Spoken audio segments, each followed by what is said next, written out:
Hola, ¿qué tal? Los saludo con mucho gusto. Yo soy Daniel Beltrán y continuamos con la lectura del texto íntegro de la Misericordia Vultus. Paula Marcela de Palma sitúa el jubileo en el contexto de la nueva evangelización, haciendo un breve recorrido por el magisterio reciente para ofrecer luego algunas claves de consonancia entre el año jubilar y la exhortación programática del Papa Francisco de la alegría del Evangelio. El proyecto misionero de la misericordia en el contexto de la nueva evangelización. La Iglesia tiene que ser el lugar de la misericordia gratuita, donde todo el mundo pueda sentirse acogido, amado, perdonado y alentado a vivir según la vida buena del Evangelio. Desde el Concilio Vaticano II, un proyecto misionero para vivir la misericordia. El proyecto misionero de la misericordia comprende a todos en la Iglesia durante todo el siglo XXI. La misericordia es una línea de fondo que marca los papados desde Juan XXIII hasta la actualidad. Comienza este tiempo de la primicia de la misericordia con Juan XXIII, el Papa Bueno, que al convocar al Concilio Vaticano II invita a emplear la medicina de la misericordia y afirma que la Iglesia debía ser de todos, pero en especial la Iglesia de los pobres. Y Pablo VI, en la conclusión del concilio, se expresaba sobre este en términos de caridad, afecto y admiración volcado hacia el mundo moderno. Es más, afirmaba que la religión de nuestro concilio ha sido principalmente la caridad. Nos encontramos así en los albores de un tiempo de misericordia, que marcará el rumbo de la Iglesia para las décadas siguientes. Herederos del Concilio Vaticano II, los papas postconciliares mantienen vivo el acento en la caridad y en la compasión, tanto en su mirada sobre la cultura contemporánea, como en la comprensión de la misión de la Iglesia en el compás que marca la misericordia. Esta comprensión se encuentra explicitada en la carta encíclica de Juan Pablo II, Redemptor Hominis, y en la posterior Dives in Misericordia. Concretamente, dos pasajes de la encíclica Dives in Misericordia de Juan Pablo II son importantes porque marcarán las líneas fundamentales de la bula Misericordiae Vultus. El primero se refiere al olvido de la misericordia en la cultura presente, que el Papa Francisco recorre en Misericordiae Vultus. La mentalidad contemporánea, quizás en mayor medida que la del hombre del pasado, parece oponerse al Dios de la misericordia y tiende además a orillar de la vida y arrancar del corazón humano la idea misma de la misericordia. Esta constatación lleva a Juan Pablo II a determinar la urgencia de anunciar y testimoniar la misericordia en el mundo contemporáneo. Y este es el segundo punto que se retoma en Misericordiae Vultus. El misterio de Cristo me obliga al mismo tiempo a proclamar la misericordia como amor compasivo de Dios, revelado en el mismo misterio de Cristo. Ello me obliga también a recurrir a tal misericordia y a implorarla en esta difícil, crítica fase de la historia de la Iglesia y del mundo. Esta enseñanza en la Dives in Misericordia es hoy más que nunca actual y será retomada en este año santo en toda su hondura.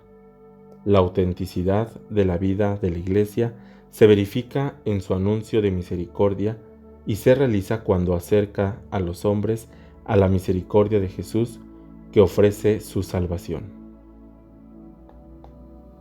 La Iglesia vive una vida auténtica cuando profesa y proclama la misericordia, el atributo más estupendo del Creador y del Redentor, y cuando acerca a los hombres a las fuentes de la misericordia del Salvador, de las que es depositaria y dispensadora.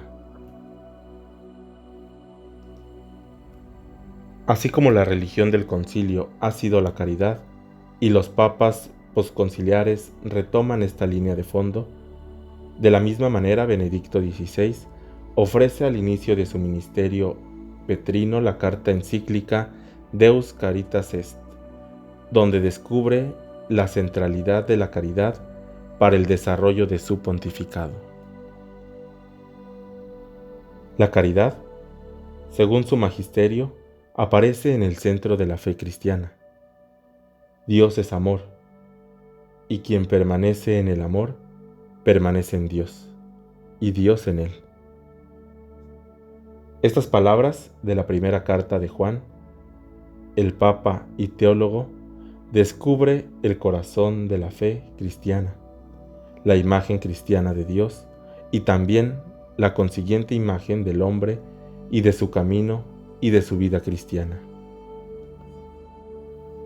Próximo a Benedicto XVI, Francisco se sitúa en continuidad con la corriente de la misericordia. A diferencia de Joseph Ratzinger, que presenció como perito el Vaticano II, Jorge Bergoglio no participó en el concilio.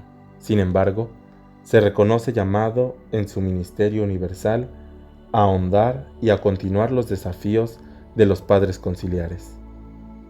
Recordemos que la apertura del Año Santo coincide expresamente con la celebración del 50 aniversario de la conclusión del Vaticano II, y que ello revela la intención de mantener vivo el espíritu del concilio, especialmente en la transformación de la Iglesia en signo del amor del Padre para el mundo. La Iglesia siente la necesidad de mantener vivo este evento. Para ella, iniciaba un nuevo periodo de su historia. La Iglesia sentía la responsabilidad de ser en el mundo signo vivo del amor del Padre. Con estas breves líneas, es posible advertir que los 50 años que se inauguran con el Concilio Vaticano II han estado marcados por la mirada de misericordia sobre todas las dimensiones posibles, sobre la imagen del hombre, sobre la mirada sobre la cultura, sobre la existencia cristiana y sobre el corazón mismo de la fe y de la imagen de Dios. Y todavía parece que en este camino queda mucho camino por andar. Francisco, como pastor y pastoralista que es, no se concentra en la dimensión teológica de la misericordia, sino que se empeña en llevar a la praxis y a la pastoral las implicaciones de la caridad.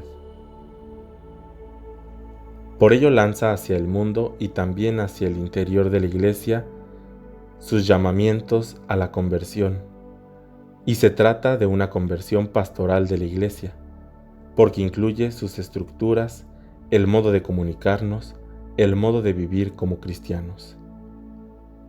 Justamente a los cómo de la misericordia nos referimos a continuación, desde dos aspectos. En el primero, ahondaremos el itinerario pastoral que propone Francisco, analizando los aportes que nacen de sus raíces latinoamericanas, especialmente desde el documento de Aparecida. Y en el segundo, señalaremos algunas propuestas concretas de acción que muestran la correlación entre la exhortación, la alegría del Evangelio y la misericordia vultus.